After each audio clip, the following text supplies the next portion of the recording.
What's going on, guys? It's the J Takes here with a brand new video. Yes, that is my new name. I will be updating it on TikTok as well, so it matches on YouTube. But I did want to change it up because the previous name I feel like wasn't really the best. But again, moving forward, the J Takes. So these are gonna be my takes on what's going on in the sports world basically and what we got going on. So today on today's topics, we're gonna be discussing firstly Kyler Murray to the Minnesota Vikings. Yes, that just happened last night. He signed a 1 year deal with the Vikings, basically on a prove it deal. I think this was the perfect landing spot for Kyler. He's going to have huge weapons around him.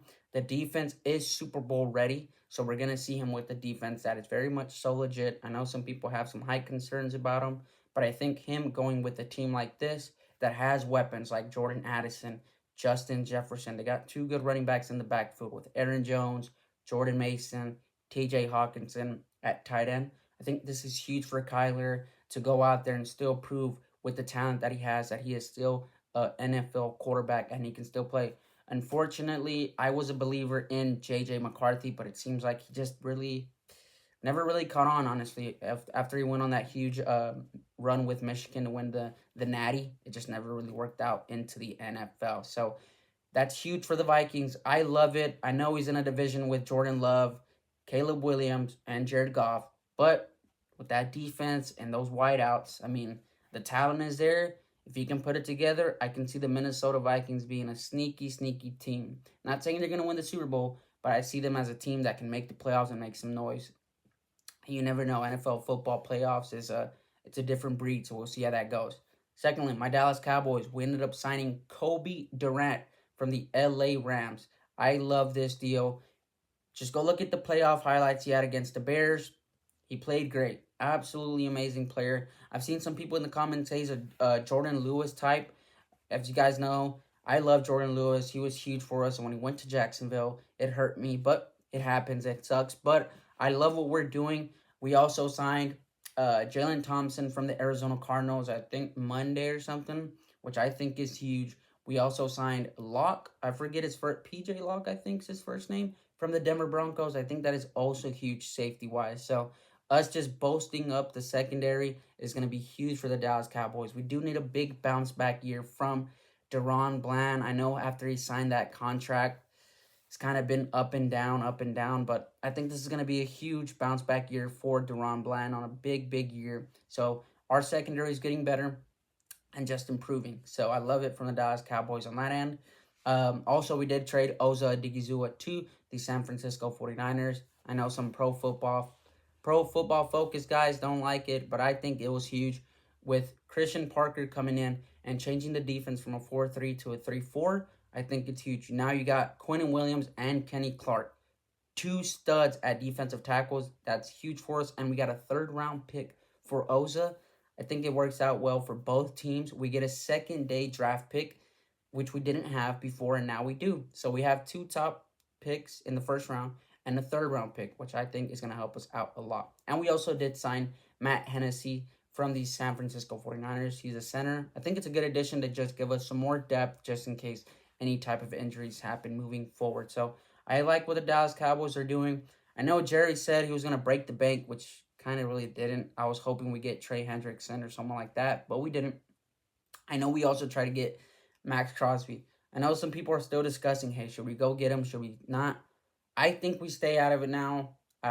If you go look at what people are talking about, the meniscus in the knee, the guy that's pushing 30, I know he's still very good. Not only can he pass rush, but he also plays the run, which is huge in today's NFL when you can have a defensive end that does a little bit of both. But I'm a bit worried about that. We still haven't paid George Pickens any money and Brandon Aubrey any money. And so if we were to bring in a guy like that who's taking a huge amount of the salary cap, I just don't know if it works out. I hope with these two first round picks that we have, edge rusher lands to us, or hopefully we get Sonny Styles or Caleb Downs. But we'll see how that plays out. I don't know if they'll even fall to us because they're just that good. So that's a little bit of NFL news that went on. As soon as more comes up, we'll be discussing that moving forward. In other news, NBA, the Nuggets beat the Spurs, which was a very good game last night. I seen they were going back and forth. Nuggets sitting at the fifth seed, as it stands, they're at the fifth seed. The Rockets, of course, They're fourth. Lakers moved up. They ended up beating the Chicago Bulls last night, which they moved up to the third seed. Luka dropping 51 on the Bulls. Still miss Luka, Mavs fans. We still miss Luka, but it's all right. That's my dog, man. All good. And they move up to the third seed, so that's gonna be huge for them. They're gonna have home court advantage.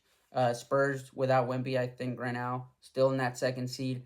And then last night as well, the OKC Thunder beat the Boston Celtics in a great matchup. So that's what's going on in the association. Also, the Mavs move back to seventh in tank standings. I'm Team Tank. But sometimes when you got a guy like Chris Middleton, he's just that good of a player, dropping 20 points in the fourth quarter, man. He was balling out. I truly hope, let me know what you guys think, Mavs fans. I hope we bring him back on a vet minimum deal, not for huge money. No, for a vet minimum. I think he would be huge to just help Coop develop his game slowly but surely. Keep helping him with that 3-point shot and other things as well. Because I just think when they're on the court together, they play really, really well. They have a good connection on the court. So that's my opinion on that. Right now, we're back to seventh in the tank standings. The Pelicans back at six. But I think at the end of the day, I don't think we end up moving to fifth because Utah's just going to lose enough.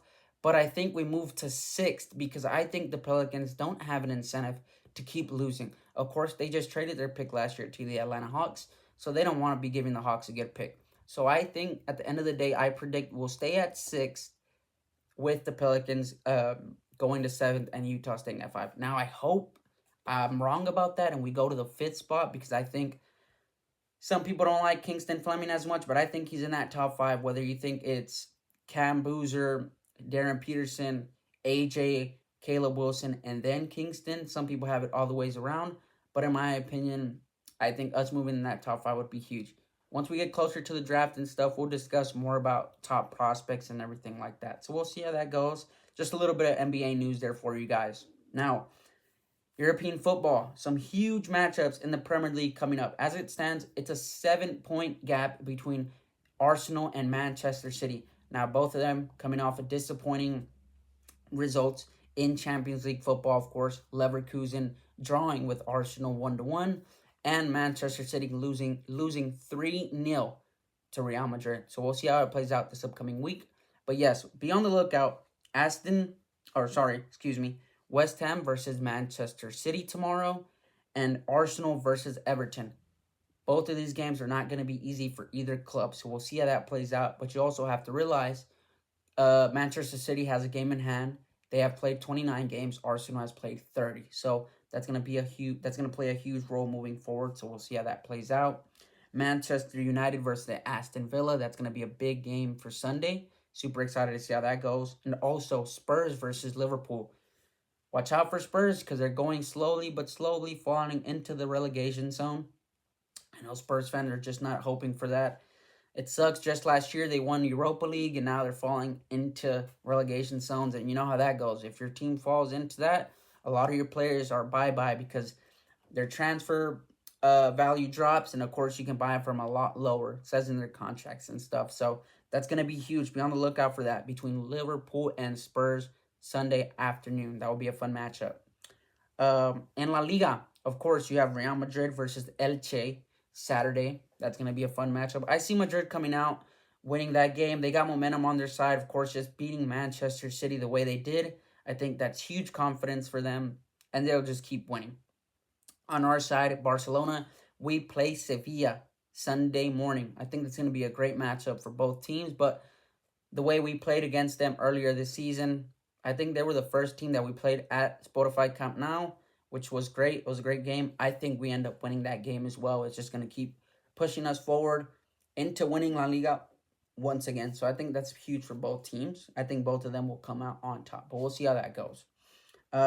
You also have AC Milan versus Lazio. In Serie A, again, a 7-point gap in Serie A as it stands. Now, both teams have played 30 games, so there's not a game difference between AC Milan and Inter Milan. I hope AC Milan pull out and end up winning Serie A, but as it stands, with neither one of them playing European football, Inter Milan has looked very good in the league, and they play Atalanta tomorrow, which is going to be a very fun game, but I still see them pulling that win out because Atalanta just played a horrible game against FC Bayern Munich, and the momentum is not on their side. So we'll see how that goes. Also, I know I wasn't going to bring up other sports as well, but whenever there are big announcements like today or yesterday, we just had announced Sean Strickland going up against Hamzat Chimaev for a title belt. This is going to be huge. I'm a huge Hamzat Chimaev fan. May 9th, the UFC just announced that. It's going to be a fun matchup. I know some people are like, oh, he's going to dominate the way he dominated Dricus du Plessis. No, Sean Strickland is different. He is a dog. He will give them all that he can give. And he has a puncher's chance, man. So you just never truly know. So that's pretty much it for today, guys. We got some weekly roundup news there for you. As soon as more stuff breaks, if anything comes up, we will be discussing that moving forward. Again, this was the J Takes. All of my takes are here. Whatever you guys think, let me know. I also did drop another TikTok discussing Cooper Flag is the real rookie of the year. So if you guys think it's Khan, please let me know in the comments, subscribe, and share. Again, the J Takes. See you guys tomorrow. Thank you.